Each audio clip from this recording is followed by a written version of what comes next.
वमा कुन्ना लिनहतदिया लौला अन हदान अल्लाह, और हम कभी भी यहाँ ना पहुँच पाते अगर अल्लाह ही हमें यहाँ ना पहुँचाता। अल्फाज पे गौर कीजिएगा।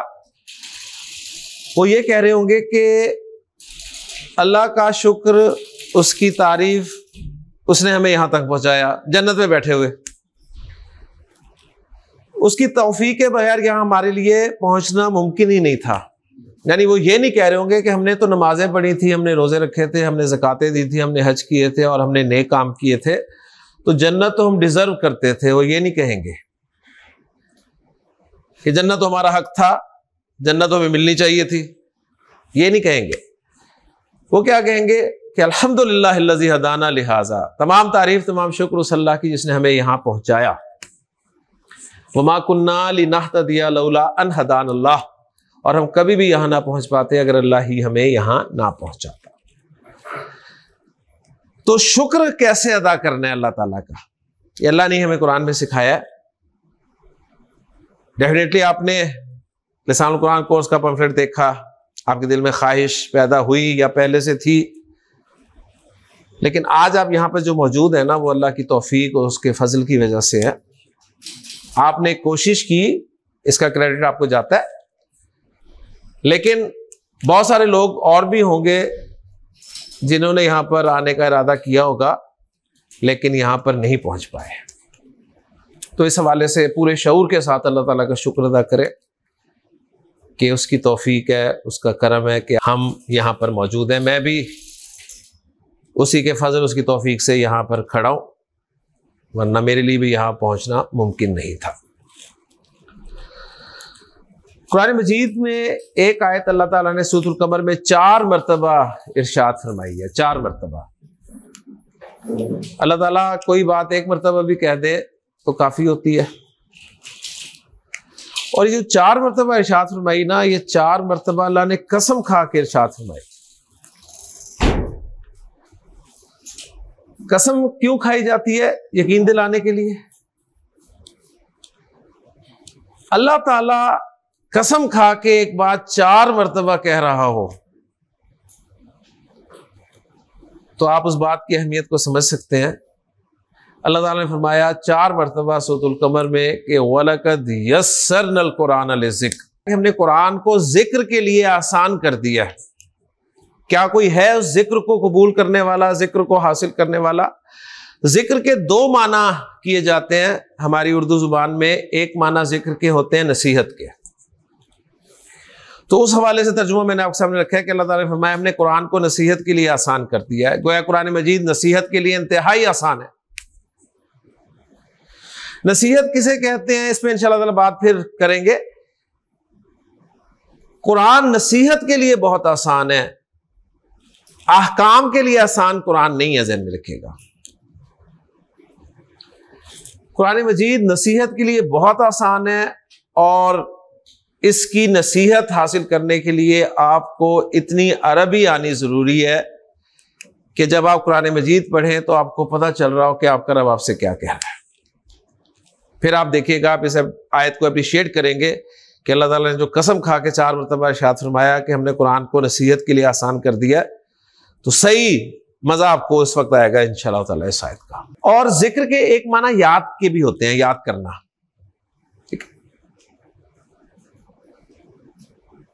क्लास में आने से पहले हो सकता है मेरा जिक्र हो रहा हो यहाँ पे, तो याद करना इसका एक सिंपल सा मफहूम है जो उर्दू जुबान में इस्तेमाल किया जाता है। वो माना अगर यहाँ पर रखे जाएं तो तर्जुमा कुछ यूं बनता है कि अल्लाह ताला ने फरमाया कि हमने कुरान को याद करने के लिए आसान कर दिया है। तो क्या कोई है याद करने वाला? रिजल्ट निकला कि कुरान मजीद याद करने के लिए बहुत आसान, और इसका सबूत हमें खारिज में मिलता है। यानी अपने इर्द गिर्द हमें बेशुमार अफराद ऐसे मिलते हैं, छोटी उम्र से लेके बड़ी उम्र तक के, जिन्हें कुरान हर्फ ब हर्फ याद होता है। दुनिया की कोई किताब ऐसी नहीं है जो आप हर्फ ब हर्फ याद कर सके। ये कुरान मजीद वाहिद किताब है जो हर्फ ब हर्फ करोड़ों लोगों को याद है। लेकिन इंशाअल्लाह ताला इस कोर्स के बाद आप ये भी यकीन से कहेंगे कुरान मजीद नसीहत के लिए भी आसान। क्योंकि याद करने के लिए आसान, उसका तो आपको सबूत मिल गया ना, अपने इर्द गिर्द मिल गया। लेकिन कुरान मजीद नसीहत के लिए आसान है, अल्लाह का कहना ही काफी है। लेकिन इंशाअल्लाह ताला इस कोर्स के बाद आप वाकई मानेंगे कि कुरान नसीहत के लिए भी बहुत आसान है। प्रॉब्लम सिर्फ यह है कि कुरान मजीद की जो जुबान है वो अरबी जुबान है, जो कि मेरी आपकी बल्कि कुरान के मानने वाले अक्सर लोगों की जुबान ही नहीं है। लिहाजा वो नसीहत जो है जब तक हमें हमारी जुबान में ना मिले हम पे असर नहीं होता। हम पे तो वैसे भी असर नहीं होता, अपनी जुबान में भी मिले बहरहाल नसीहत का। लेकिन बहरहाल चांसेस होते हैं जब आपको आपकी जुबान में कोई नसीहत की जाए। कुरान मजीद की जुबान अरबी जुबान है, और जैसे मैंने कहा कि ये मेरी आपकी बल्कि कुरान के मानने वाले अक्सर लोगों की जुबान नहीं है। लिहाजा ये पहला बैरियर है जो हमें कुरान की नसीहत को हासिल करने से रोकता है, और उस बैरियर को हटाने के लिए हम सब यहां पर जमा हुए हैं। मैं एक मरतबा फिर आपको वेलकम करता हूं लिसानुल कुरान कोर्स में। इस कोर्स से फायदा उठाने के लिए आपको चंद शराइत जो है वो पूरी करनी पड़ेगी। भरपूर फायदा, फायदा तो आपको एक दिन भी आने से हो जाएगा इंशाअल्लाह ताला इस कोर्स में, लेकिन भरपूर फायदा आप उठाना चाहते हैं और आप वाकई इस आयत को अप्रिशिएट करना चाहते हैं, तो उसके लिए 2 शराइत है जी, वो आपने पूरी करनी है। बल्कि 3, इस क्लास में मैं एक तीसरी भी ऐड कर रहा हूं। वो तीसरी मैं आमतौर पे थोड़ा आगे जाके ऐड करता हूं, लेकिन आप लोगों के लिए उस तीसरी शर्त को मैं आज से ही अप्लाई कर रहा हूं। पहली शर्त यह है कि इस क्लास में छुट्टी की गुंजाइश नहीं है। छुट्टी आपने कर ली एक दिन भी, एक दिन की छुट्टी का मतलब है 2 लेक्चर्स मिस करेंगे आप। 2 लेक्चर्स, 2 लेक्चर्स मिस करने का मतलब आप समझते हैं कि जब आप नेक्स्ट डे आएंगे तो 2 स्टेप्स आपने मिस किए हुए होंगे। सीढ़ी के 2 स्टेप अगर मिस कर दें, आप छोड़ दें और अगले स्टेप पे जाना चाहें, मुझे बताइए आसान है? मुश्किल है ना? कितना जोर लगेगा आपका? तो बहुत मुश्किल होगी। आप पूरी, हो सकता है आपके दिमागी मसल्स भी पुल हो जाए। तो छुट्टी इमरजेंसी किसी के साथ भी हो सकती है, मेरे साथ भी हो सकती है, लेकिन इंशाअल्लाह ताला इसका हम हल आज करेंगे। अल्लाह ताला से दुआ करेंगे कि अल्लाह ताला हमें कोई इमरजेंसी भी ना पैदा होने दे। ठीक है? तो एक शर्त यह है कि रेगुलरिटी, दूसरी शर्त पंक्चुअलिटी, यह भी बहुत जरूरी है। वक्त पे नहीं पहुंचते, एक्सीलरेटर पे वक्त पे आप पाँव नहीं रखते ना, तो चांसेस किस चीज के होते हैं पता है ना? वक्त पे आप नहीं उतरते तो गिरने के बहुत चांसेस होते हैं। लिहाजा अगर आप लेट होते हैं तो क्या कहानी चल रही है, क्या बात हो रही है, आपको मैच करने में कोई 10-15 मिनट लग जाएंगे और वही 10-15 मिनट में पता नहीं कहां का कहां सिलसिला पहुंच जाएगा। तो पंक्चुअलिटी दूसरी शर्त है। और तीसरी शर्त जो है ना इस कोर्स से मुस्तकिल मुस्तफीद होने की, वो ये है कि माशाल्लाह आप सब लोग पढ़े लिखे लोग हैं। मेरा ख्याल है मैट्रिक से कम तो कोई नहीं है ना? बच्चों का मुझे पता नहीं है जी। बच्चे क्या, किस में पढ़ रहे हो आप? 9th में। बस मैट्रिक ही है ना? इस क्लास से आपने अगर फायदा उठाना है तो तीसरी शर्त बहुत ही अहम है। वो ये है कि आपने अपनी अकल, अपना नॉलेज जो आपको हासिल है, सही, वो बराए मेहरबानी जरा बाहर रख के आना है आपने। क्योंकि जब कमरे इम्तिहान में स्टूडेंट्स दाखिल होते हैं तो एग्जामिनर कहता है ना कि आपके पास जो भी मटेरियल है, हेल्पिंग मटेरियल, वो बाहर रख दे, जाते हुए ले जाइएगा। तो आपके पास जो भी मटेरियल है ना, अरबी जुबान के हवाले से रिक्वेस्ट है कि उसे प्लीज बाहर रख के आइएगा, वरना कंफ्यूज होंगे। उसकी मिसाल मैं यूं दिया करता हूं कि बोर्ड लिखने से पहले आपके लिए साफ कर दिया गया है, ऐसे ही है ना। अगर इसमें पहले से कुछ लिखा हो और मैं उसके ऊपर लिखने की कोशिश करूं तो मुझे बताइए आपको फायदा होगा? नहीं होगा ना। तो आपको पिछला पहले साफ करना पड़ेगा। जब पिछला एक मरतबा साफ कर दिया जाएगा तो अब जो मैं लिखूंगा वो आपको समझ भी आएगा, नजर भी आएगा और आप उसे याद भी कर सकते हैं, ऐसे ही है ना।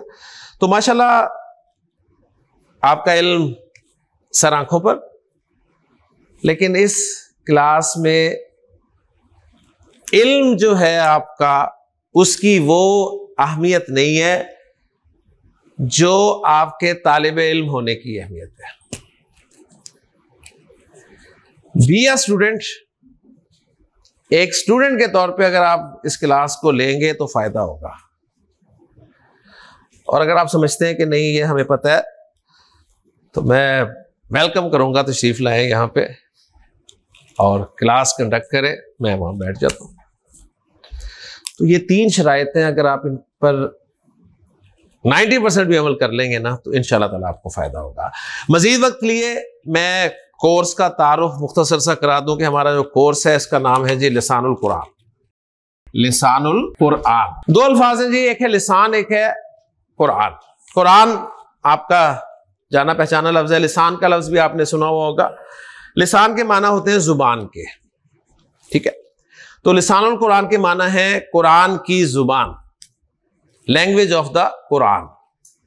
ओके जी, लिसानुल कुरान हमारे कोर्स का नाम है और इस कोर्स का सिलेबस इंशाअल्लाह ताला आपको मैं जब इस थोड़ा तारुफ हो जाएगा कोर्स का तो फिर बता दूंगा कि हमारा सिलेबस कितनी चीजों पर मुश्तमिल होगा।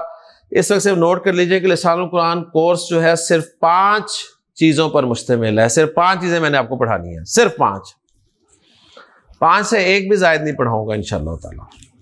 और आप क्लास के इख्तिताम में बताएंगे कि हमने सिर्फ 5 चीजें पढ़ी है।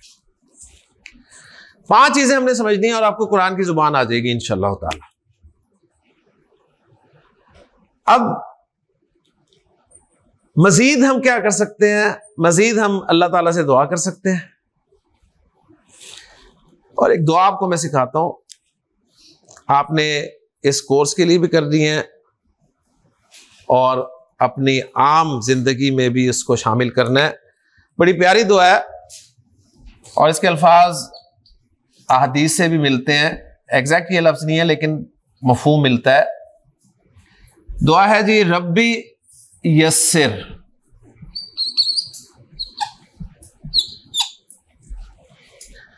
रब्बी के माना है ए मेरे रब।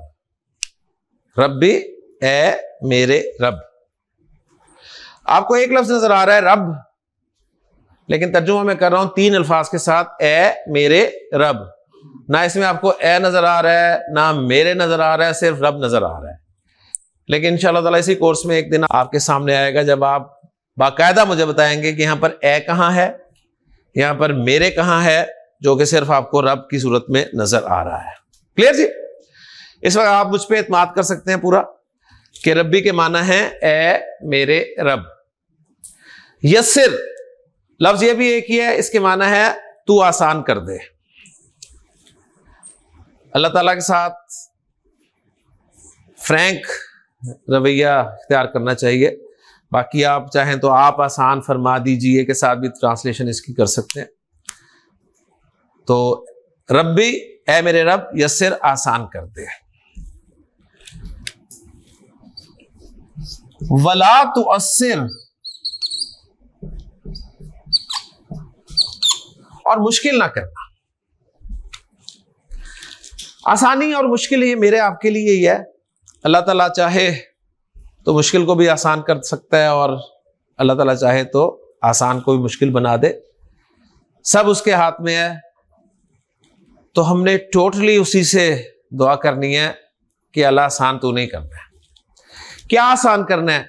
हमारा यहां पर आना आसान कर दे, हमारा यहां पर बैठना आसान कर दे, हमारा यहां पर सीखना आसान कर दे, हमारा यहां पर याद करना आसान कर दे, मुश्किल ना पेश करना। ये जो हमारा 7 से 8 हफ्तों का कोर्स है, इसको या अल्लाह मुश्किल ना बनाना। हम आसानी के साथ आए, आसानी के साथ चले जाएं, हमें कोई मुश्किल पेश ना आए। और अब तेरी तौफीक से, तेरे फजल से, तेरे करम से हम यहां पर आ ही गए हैं, तो एक और हम इजाफा करेंगे, व तम्मिम बिल खैर। तूने इस मुकम्मल करना है इस कोर्स को खैर के साथ, खैरियत के साथ इसको मुकम्मल फरमा दे, खैरियत के साथ मुकम्मल फरमा दे। मुख्तसर सी दुआ है, रब्बी यस्सिर वला तुअस्सिर व तम्मिम बिल खैर। रब्बी यस्सिर वला तुअस्सिर व तम्मिम बिल खैर। ऐ मेरे रब आसान कर दे, मुश्किल ना कर, खैर के साथ मुकम्मल फरमा। 2-3 दफा आप दोहराएंगे, आपको दुआ याद हो जाएगी यहां पर बैठे बैठे कि रब्बी यस्सिर वला तुअस्सिर व तम्मिम बिल खैर। 3 जुमले हैं इसमें, रब्बी यस्सिर वला तुअस्सिर व तम्मिम बिल खैर। जी बोल दें एक मरतबा जी, जरा और जी, एक मरतबा फिर। माशाल्लाह, अल्लाह ताला से हमने दुआ कर ली। अब हम स्टार्ट करते हैं लिसानुल कुरान कोर्स को। किसी भी जुबान को जहन में रखिए, सीखने के लिए ना 2 तरीके इख्तियार किए जाते हैं।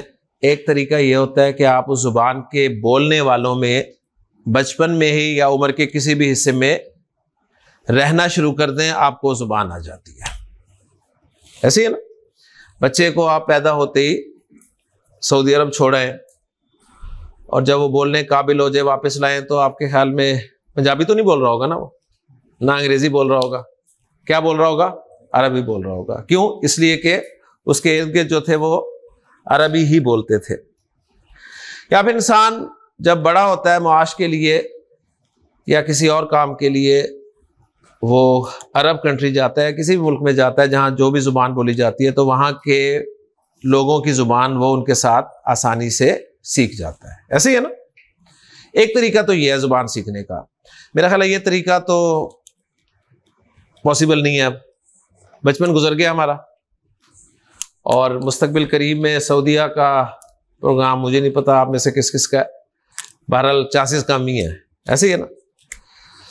एक तरीका होता है कि आपने जो जुबान सीखी हुई है, आपको जो जुबान आती है, आपको कोई जुबान आती है? कौन सी आती है? उर्दू आती है ना, ख्याल है आपका। अच्छा, और अंग्रेजी बचपन से पढ़ी है? पढ़ी है ना, सही ना। आप ख्याल में वो भी आती है? तो ये तो इंशाअल्लाह पता चलेगा आप कौन सी जुबान आपको आती है। ये मैं आपको बता दूं, बहरहाल अरबी तो इंशाल्लाह इस कोर्स में आपको आ ही जानी है इंशाल्लाह ताला, लेकिन आपकी उर्दू और अंग्रेजी भी ठीक हो जाएगी। उसकी वजह यह है कि हम यही तरीका इख्तियार करेंगे इस कोर्स में, और तरीका यह है कि जो आपको जुबान आती है उस जुबान की मदद से हम अरबी जुबान के रूल सीखेंगे। उर्दू इस्तेमाल करेंगे, अंग्रेजी इस्तेमाल करेंगे कि एक बात उर्दू में ऐसे कहते हैं, अंग्रेजी में ऐसे कहते हैं, अरबी में ऐसे कहा जाएगा उस बात को, ठीक। तो इंशाल्लाह ताला ये दूसरा तरीका हम इख्तियार करेंगे। और जब भी कोई जुबान सीखी जाती है, जब आपने पहली मर्तबा बचपन में उर्दू पढ़नी शुरू की थी, तो आपको सबसे पहले क्या सिखाया गया था? हुरूफ तहज्जी, अलिफ से स्टार्ट किया गया था ना। और जब आपको अंग्रेजी सीखनी थी तो आपको डायरेक्ट जो है वो मिस्टर चिप्स नहीं पढ़ा दिया गया था, आपको ABC से स्टार्ट लिया गया था। ऐसे है ना। तो जुबान की जो बेस होती है ना, वो उसके अल्फाबेट होते हैं, जिन्हें आप उर्दू में हुरूफ तहज्जी कहते हैं। तो अरबी जुबान हम सीखने लगे हैं अल्लाह का नाम लेके, अल्लाह से मदद मांगते हुए, अल्लाह की पनाह में आते हुए कि रब्बी यस्सिर वला तुअस्सिर व तम्मिम बिल खैर, और अरबी के अल्फ़ाबेट यानी हुरूफ तहज्जी सीखने की कोशिश करते हैं, ठीक। तो पहली बात ये कि अरबी ज़ुबान में जो आपके हुरूफ तहज्जी होते हैं ना, उनको हुरूफुल हिजा कहते हैं। जैसे उर्दू में हम हुरूफ तहजी कहते हैं, अंग्रेजी में आपने अल्फाबेट का, तो अरबी में उनको हुरूफुल हिजा कहेंगे। सही, आप हुरूफ तहजी भी कह सकते हैं, आप अल्फाबेट भी कह सकते हैं, कोई आपको मना नहीं किया जाएगा।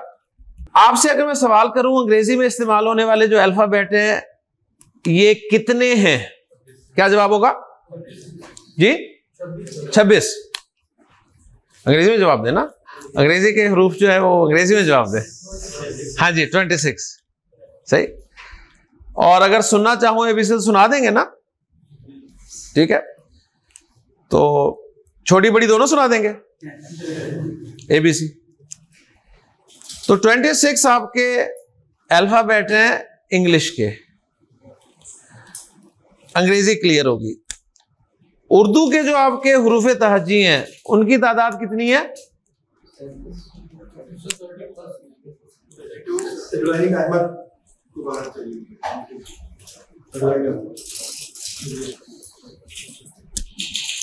हाँ जी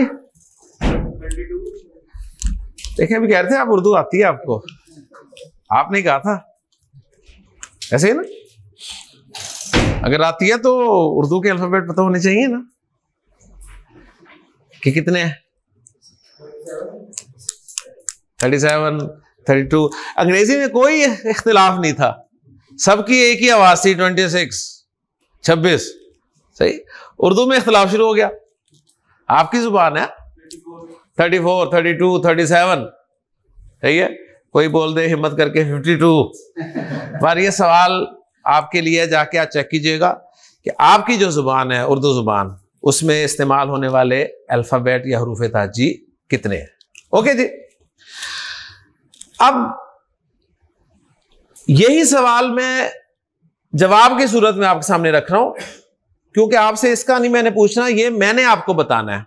अगर आपको पता है तो आप खामोशी से सुनेंगे, सही है, और अगर नहीं पता तो फिर तो जाहिर बात है सुनेंगे ही सुनेंगे। तो अरबी जुबान में जो हुरूफुल हिजा है ना, इनकी तादाद मैं बताने लगा हूं, और तादाद आपको बताऊंगा हुरूफ बोर्ड पर लिख के। तमाम हुरूफ लिख दूंगा बोर्ड पे, और उसके बाद आप उसकी तादाद मुझे बता देंगे जी इतने हैं ये। ओके जी। उसकी वजह यह है कि मैं एक खास तादाद में हर रो में लफ्ज लिखूंगा, लेटर्स लिखूंगा, उससे आप फौरी तौर पे अंदाजा कर लेंगे। मजे की बात यह है कि हमारी जुबान उर्दू में जो हुरूफ तहजी हम पढ़ते हैं ना, या पढ़ते आए हैं, अरबी के जितने भी हुरूफुल हिजा में लिखूंगा ना, वो सब उर्दू में मौजूद होंगे।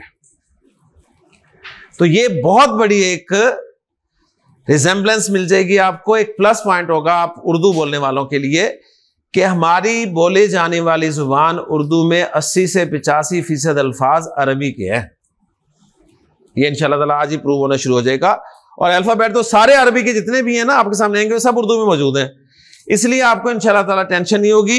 तो पहला हर्फ मैं आपके सामने लिख रहा हूं अरबी का, वो है अलिफ। उर्दू में भी इस्तेमाल होता है। ओके जी। दूसरा हर्फ लिख रहा हूं आपके सामने, उर्दू में हम इसे कहते हैं बे। उर्दू में इसे कहते हैं बे।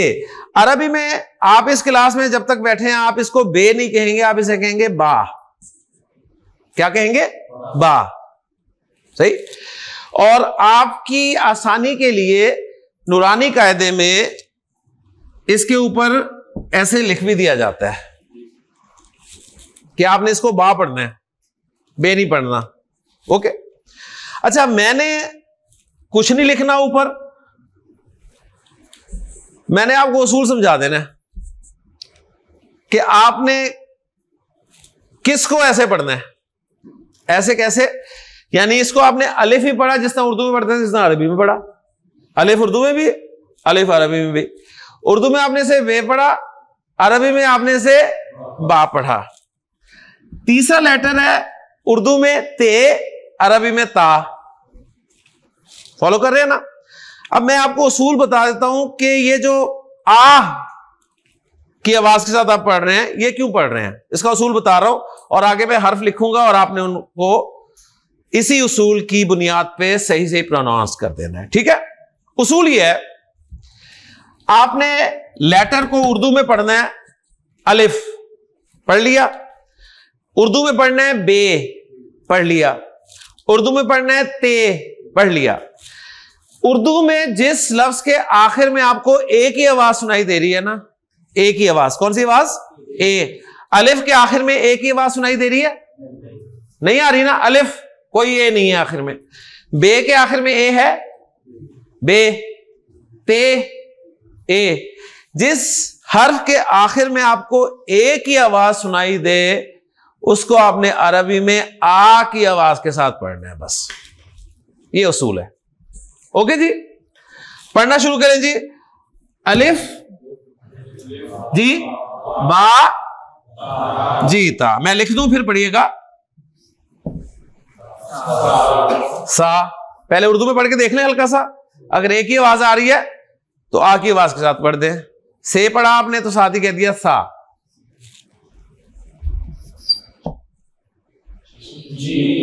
जीम, इसे जा नहीं पढ़ देना, ठीक है। हे, हा, ठीक है जी।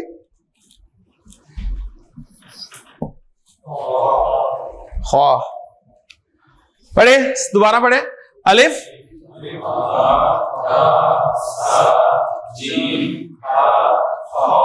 फिर पढ़े एक मरतबा।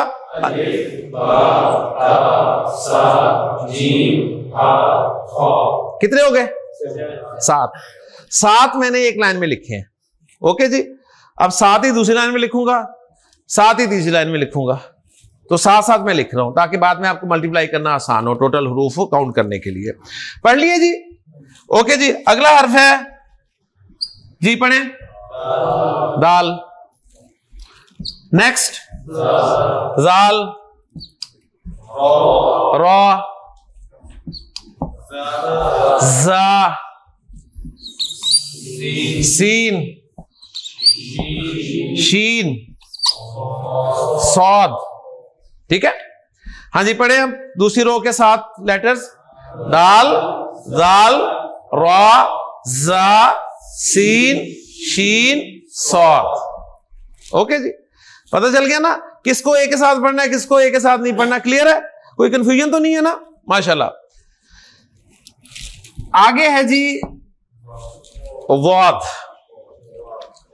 ये आपको तंग करेगा, ये हर एक को तंग करता है। ये लेटर नॉन अरब निकाल ही नहीं सकता जुबान से, ये जहन में रख लीजिए, सही है। यानी जितने भी लेटर्स हैं उनमें सबसे मुश्किल प्रोनाउंसिएशन जो है वो इस लेटर की है।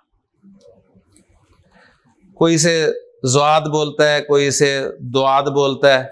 इसकी प्रोनाउंसिएशन बड़ी दरमियानी सी है, बहुत मुश्किल है कि जुबान के जो 2 सिरे हैं ना आखिरी, वो जाके दाढ़ों के पीछे जाके लगते हैं तो ये लेटर निकलता है। और ये अरबी कर सकता है, नॉन अरब नहीं कर सकता। हम कोशिश करेंगे इसको निकालने की, ठीक है, लेकिन ऐसे निकालेंगे ना तो जोए की आवाज आए ना दाल की आवाज आए, ठीक है। तो वाद, वाद, बस जैसा भी निकलता है कोशिश करें। यानी इससे आपको अंदाजा होगा कि कुरान मजीद के हुरूफ की सही अदायगी भी किस कदर जरूरी है। ओके जी, बहरहाल हम एडवांटेज लेंगे नॉन अरब्स इस लेटर की प्रोनाउंसिएशन का, क्योंकि अरब को हम कह सकते हैं कि डाल निकाल के दिखाओ, ठीक, अरब डाल निकाल लेगा, नहीं निकलता ना डाल उससे, अड़े निकलवाएंगे उससे, सही। यानी अरब से आप कहें जी खुर्रियां वाला बोल के दिखा दे बस, सही। अगर उसने बोल दिया तो हम कहेंगे हम भी दुआ निकाल देंगे। तो ये हम एडवांटेज लेंगे नॉन अरब्स वाद का। बाकी तकरीबन मिलते जुलते हमारे हुरूफ हैं। उसके बाद अगला लेटर है जी तो ये था तो, ठीक है। ये है ता, इसको जरा थोड़ा सा तो ता तो, सही। ये बस थोड़ी सी कुछ हरूफ है जिनकी प्रोनाउंसिएशन थोड़ी सी आपने फर्क करके बोलनी है, बाकी सब आपके उर्दू वाले हैं। नेक्स्ट ज़ा, नेक्स्ट आइन, नेक्स्ट गैन, नेक्स्ट फा, नेक्स्ट कौफ, कौफ। ठीक है, बस कौफ यानी थोड़ा सा पाउच जो है ना वो आपने बनाना है। ठीक, यानी सिंपल जो काफ बोलते हैं काफ, इसे जरा कौफ कर लें, थोड़ा गोल कर दें वो। हाँ जी, नेक्स्ट काफ, नेक्स्ट, नेक्स्ट, नेक्स्ट, नेक्स्ट। देखिए आपके मुंह से निकला वाओ, यानी मैंने हा लिखा और आपने कहा वाओ। अच्छा जी, वाओ। ठीक है, छोटी नहीं लगाना इसके साथ, इसको या ही बोलना है।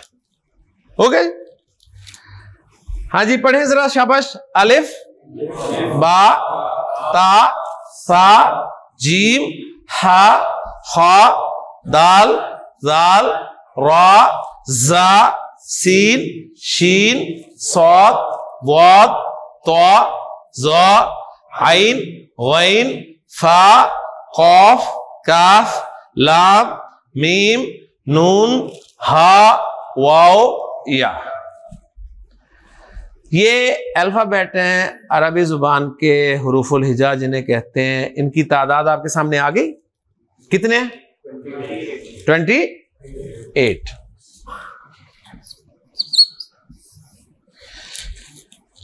तो अरबी जुबान के जो हुरूफुल हिजा इनकी तादाद 28 है, और इसी तादाद पे, इसी नंबर पे उलमा का इजमा है। सही कि लेटर्स जो हैं अरबी में वो 28 है। अब आपके ज़हन में कुछ सवालात पैदा हो रहे होंगे, उनके जवाब मैं देने की तरफ आ रहा हूं। पहला सवाल ये कि यहां जहां पर वाओ हुआ था वहां पर ये क्यों ऐसा हुआ? एक तो उसका जवाब ये है कि ये जो तरतीब मैंने आपके सामने रखी है लेटर्स की, अल्फाबेट की, ये डिक्शनरी की तरतीब है।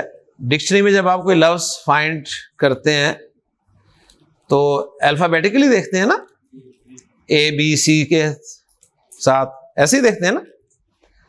तो अरबी डिक्शनरी में आपको लेटर्स की तरतीब ये मिलेगी, यानी नून के बाद आपको वाओ नहीं मिलेगा, हा मिलेगा। सही, कहीं आप नून के बाद हा ना देखकर तो डिक्शनरी वापस करने चले जाए कि जी इसमें तो सफ़े ही नहीं है वाओ वाले। तो ये आपको बता दिया कि ये डिक्शनरी की तरतीब है, और ये वाओ और या जो है इनको इकट्ठा रखने की क्या वजह है कि इंशाल्लाह आगे आपको पता चलेगी। एक सवाल का जवाब मैंने आपका दे दिया। दूसरा सवाल आपके ज़हन में पैदा हो रहा होगा कि इन हुरूफ में एक बहुत ही अहम लेटर मैंने नहीं लिखा, जो कि आपको कुरान मजीद में भी लिखा हुआ नजर आता है और आपको हुरूफुल हिजा के आखिर में भी लिखा हुआ नजर आ रहा है। ठीक है ना? वो लेटर कौन सा है जी? वो है हमजा। हमजा, हमजा मैंने नहीं लिखा। अब इसका सादा से जवाब इसके ना लिखने की एक वजह तो यह है कि देखिए इतनी अच्छी तरतीब है, सात लिखे हुए हर रो में, तो अगर मैं ऐसे लिखूं तो तरतीब मेरी खराब हो जानी है। ठीक, तो फिर मजा नहीं आना। लेकिन ये जवाब नहीं है, इसका जवाब यह है कि उलमा के नजदीक हमजा अलग से कोई लेटर ही नहीं है। उलमा कहते हैं हमजा कोई अलग लेटर नहीं है। बात समझ रहे हैं? जिस तरह ये लेटर्स हैं ना, टोटल लेटर्स यही हैं। टोटल कितने हैं? 28। हमजा कोई अलग से लेटर नहीं है, अलिफ ही हमजा हो जाता है। ये जो अलिफ है ना, ये हमजा हो जाता है, हमजा बन जाता है। जवाब मिल गया। अब अगला सवाल पैदा होगा, कब अलिफ हमजा बन जाता है? उसका जवाब देने लगा हूं। यहां तक समझ आ गई बात कि टोटल हुरूफुल हिजा कितने हैं? 28। हमजा ना लिखने की वजह क्या है? वजह यह है कि उलमा के नजदीक हमजा अलग से लेटर नहीं है कि इसे ऐड किया जाए इस लिस्ट में। हमजा जो है अलिफ हमजा बन जाता है, अलिफ हमजा कहलाता है, अलिफ हमजा हो जाता है। कब हो जाता है उसका जवाब देने लगा हूं। क्लियर जी? उसके लिए एक और चीज हमें रिवाइज करनी होगी। रिवाइज इसलिए कह रहा हूं कि आपके इल्म में पहले से है। मुझे बताइए लाम के नीचे क्या लगा हुआ है?